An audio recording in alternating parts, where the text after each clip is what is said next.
Good morning. I'm delighted to be able to join you today for this very important discussion and events that are taking place.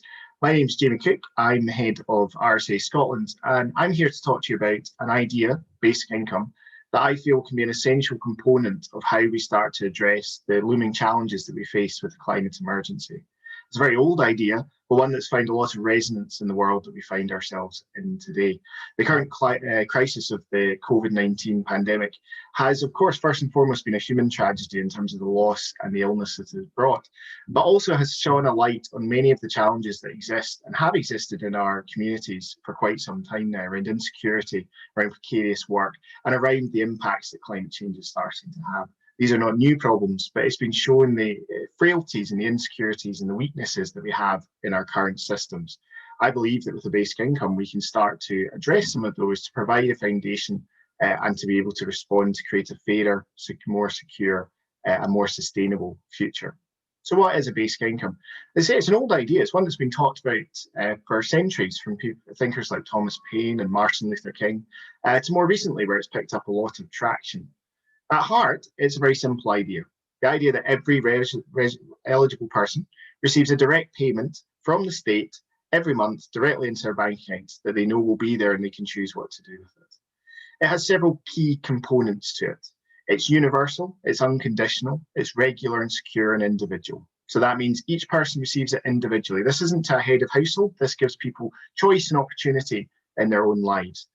It's regular and secure. You know it'll be there every month.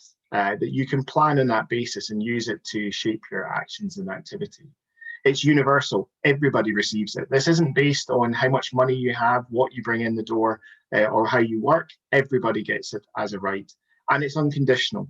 There are no expectations of how you use that money, what you do with it. You are trusted and given the opportunity to make use of it in the way that you consider best for you, your family, and your community. This is a radical shift from the systems we have in place just now. These are rooted in the distrust of individuals and of communities that are placed on sanctions and punishments to force people to behave in certain ways. And I believe offers a chance to emancipate our fellow citizens and give new choices and opportunities. It's an idea that's picked up huge traction in Scotland over the last few years, moving from a position of not really being considered as a mainstream policy to now where we have the First Minister describing it as an idea whose time has come and who she would like to introduce and bring into Scotland. We've had work around feasibility and experiments for Scotland and really starting to look at what this could mean as a policy. There's a number of reasons that have pushed this.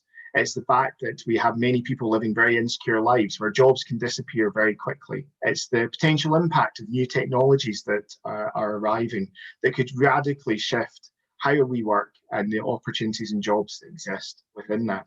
And it's the growing threat that we see through issues such as the climate emergency that are starting to reshape both our global interactions and also our individual communities as they start to impact both the physical environment that we live in, but also the jobs, the work, the travel, and the opportunities that exist for us.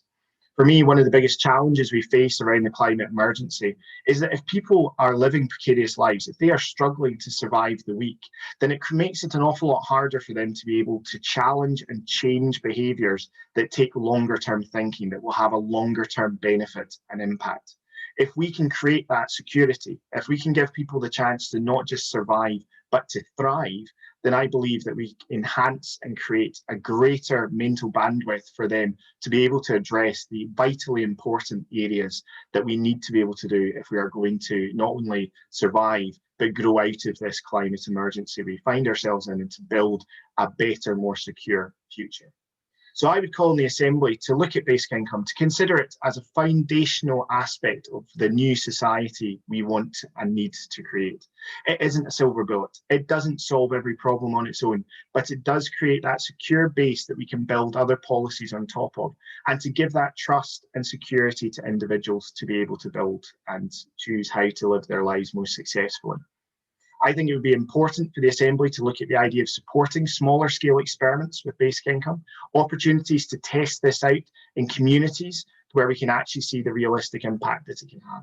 I would call upon the Assembly to look at ways that we can enhance the understanding of the potential impact that a basic income could have as a policy on those new ideas that we need to bring in to address the climate emergency. Scotland has been at the forefront of the global discussion of the climate emergency, we can also be at the forefront of creating new systems of policy and of governance and of the economy.